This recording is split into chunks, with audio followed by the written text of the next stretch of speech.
Chairman Fallon. St. Louis and I are here today to highlight the urgent need for new investments in renewable, reliable energy.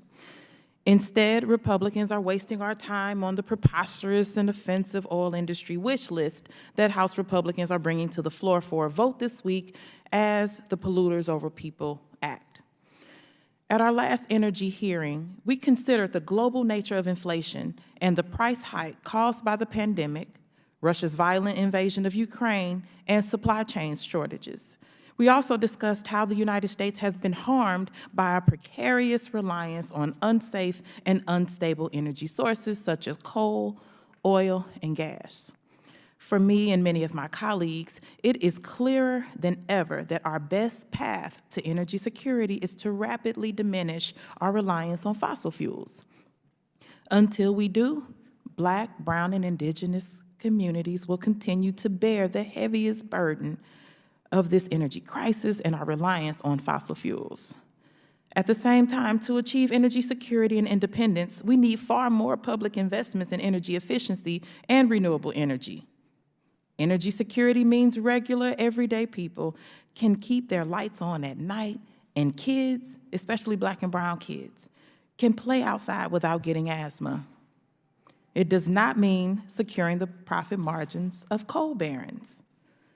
In the Polluters Over People Act, House Republicans have put forward an alarmingly harmful energy policy that will serve as a giveaway to oil tycoons and eviscerate the voices of affected communities like mine.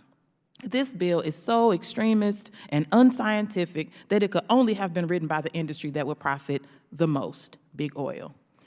The bill would repeal some of the most effective provisions of President Biden's Inflation Reduction Act, including provisions to eliminate fees on methane emissions and zero-out programs to reduce home utility bills. The bill will make oil and gas leasing unbelievably cheap and allow companies to trample over communities in the blind pursuit of profit. Imagine throwing money at companies whose actions are driving the climate crisis and then asking them to monitor themselves and calling it policy. The inhumanity is heartbreaking. Almost as alarming as the provisions of this bill and the false premise of this hearing, many of the bill's provisions are the same as they were 6 years ago. Industry couldn't think of anything more favorable, and Republicans have made few updates to their energy policy in 6 years. I suppose if their work builds off of industry marketing documents, we'd be better off if they weren't doing anything at all. But still, I would love the opportunity to work with my Republican colleagues to invest in energy security and lower prices for families. Sadly, they are more interested in economic security for corporations than security for people. Congressional Democrats have a different idea. We intend to do what the government was set up to do: spend public dollars supporting people and not corporations. We will invest in community-based organizations and green jobs. We will build renewable energy infrastructure to scale.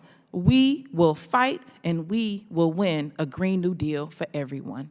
Thank you, and I yield back.